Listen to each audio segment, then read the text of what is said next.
Olá, bem-vindos a mais essa nossa exploração focada. Hoje, o material que a gente tem aqui nos leva direto para o livro de 2 Crônicas, na Bíblia. Temos umas análises e notas bem interessantes sobre ele. A nossa missão aqui é tentar entender melhor por que 2 Crônicas dá esse foco, sabe, tão específico no reino de Judá e também a importância enorme dada ao Templo de Jerusalém. E claro, essa ligação quase direta que o livro faz entre a fidelidade do povo e dos seus reis a Deus e o destino da nação. Vamos investigar isso juntos.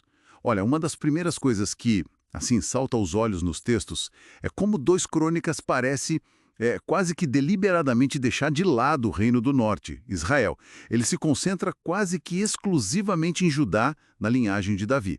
Isso não corre o risco de, sei lá, dar uma visão um pouco parcial da história toda? É uma ótima observação, sim. Essa escolha, ela reflete o que a gente chama de perspectiva sacerdotal do livro. Quer dizer, o ponto de vista dos sacerdotes, né? Que naturalmente enfatizavam a adoração correta, a linhagem de Davi e, claro, o templo em Jerusalém. Acredita-se que foi escrito depois do exílio na Babilônia, talvez por Esdras. O objetivo não era só relatar fatos, entende? Mas interpretar esses fatos teologicamente. Para quem escreveu, Judá representava a continuidade da aliança, aquele pacto especial entre Deus e o povo. E o centro disso tudo era o templo, visto como o verdadeiro coração, o tesouro da nação. Entendi. Faz sentido essa perspectiva. E o livro já começa, tipo assim, no ponto mais alto, né? Com Salomão construindo, dedicando o templo. É quase cinematográfico mesmo, um momento de puro esplendor. Exatamente. A dedicação do templo é um ponto nevrálgico, fundamental. A descrição da glória de Deus enchendo o santuário lá em 2 Crônicas 5 e a oração longa de Salomão no capítulo 6 são cruciais. E a resposta de Deus, especialmente naquele versículo famoso, 2 Crônicas 7:14, sobre se o meu povo se humilhar. Aquilo ali vira a ideia central, o eixo que guia a mensagem do livro todo, sabe? A ideia é arrependimento sincero, busca por Deus, isso resulta em perdão e restauração. E o templo é o palco principal onde essa dinâmica toda acontece. Faz todo sentido essa centralidade. Mas aí, seguindo a narrativa do livro, depois de Salomão, a história parece que vira uma montanha-russa, né? A fidelidade dos reis de Judá varia demais. Varia muito, sim. E o cronista não tem receio nenhum de avaliar cada reinado sob essa ótica bem espiritual. A gente tem figuras positivas como Asa, Josafá e principalmente Ezequias, que não só reabriu e purificou o templo, como promoveu uma celebração enorme da Páscoa, reunindo o povo. E Josias, também, claro. Com a descoberta do livro da lei, ele fez uma reforma religiosa profunda, tirando as idolatrias. São mostrados como exemplos, né, dos benefícios de buscar a Deus. Mas imagino que o livro também não esconde as falhas, certo? Como ele lida com os reis que, se desviaram do caminho? Ele é bem direto nisso. Reis como Acás, por exemplo, são criticados duramente. Ele chegou ao ponto de fechar as portas do templo. E Manassés, então, é retratado como um dos piores, promovendo todo tipo de idolatria.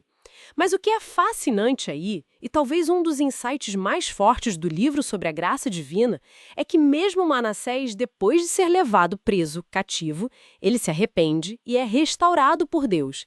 Isso mostra que, na visão do cronista, a porta para o perdão estava aberta até mesmo nos casos mais, digamos, extremos. Nossa, que reviravolta! Isso realmente mostra a profundidade da ideia de arrependimento ali no livro.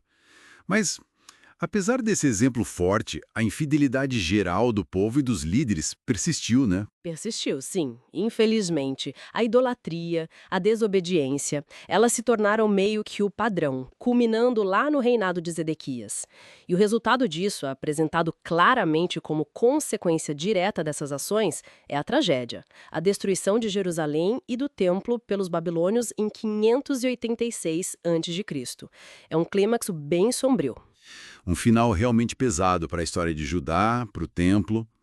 Mas as análises que a gente tem indicam que o livro não termina nessa desolação total, certo? tem algo mais. Correto. E aqui está outra chave teológica muito importante do livro, a esperança. Os últimos versículos de 2 Crônicas, lá no capítulo 36, eles dão um salto no tempo e registram o decreto de Ciro, o rei da Pérsia, que tinha conquistado a Babilônia. Esse decreto permite que os judeus exilados voltem para Jerusalém e, o ponto crucial, reconstruam o templo. Isso encerra o livro não com um juízo final, mas com a reafirmação da soberania de Deus, da fidelidade dele. Deus age na história para cumprir suas promessas, apesar das falhas humanas, né? Completa-se um ciclo, tem fidelidade, aí vem o pecado, o juízo, mas também tem graça e oportunidade de redenção. Claro, as grandes mensagens que esses materiais todos apontavam, isso segundo a Crônicas, seriam o templo como um tipo de termômetro espiritual da nação, né? A liderança do rei como um fator decisivo para o bem ou para o mal, as consequências inevitáveis da idolatria, contrastando com o poder transformador do arrependimento, e, acima de tudo isso, a fidelidade de Deus que persiste, que não falha. Perfeito, é isso mesmo. E a relevância desses temas, ela transcende, sabe, o contexto histórico original. O livro meio que martela essa ideia de que as escolhas espirituais, tanto as individuais quanto as coletivas, têm consequências reais, tangíveis. É um convite constante para a gente refletir sobre o que significa ter a presença de Deus por perto, a importância da adoração genuína e a responsabilidade que temos uns com os outros numa comunidade.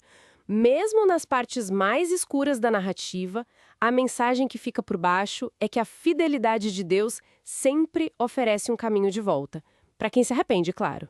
Uma perspectiva realmente poderosa sobre essa interação complexa entre as ações humanas e a resposta divina. Tudo narrado com um foco bem claro, bem definido. De fato. E isso, sabe, nos deixa com uma questão interessante para refletir, talvez olhando para o nosso mundo hoje. 2 Crônicas estabelece essa ligação muito forte entre liderança, uma forma de adoração bem centralizada ali no templo e o bem-estar geral da nação. Como será, né, que esses princípios de responsabilidade coletiva e essa busca sincera por algo maior, por um propósito divino ou ético, como será que eles poderiam encontrar eco ou até alguma aplicação nas nossas comunidades, nas nossas sociedades atuais, mesmo reconhecendo as diferenças culturais e históricas, que são, claro, imensas. Bom, fica aí a provocação para a gente pensar.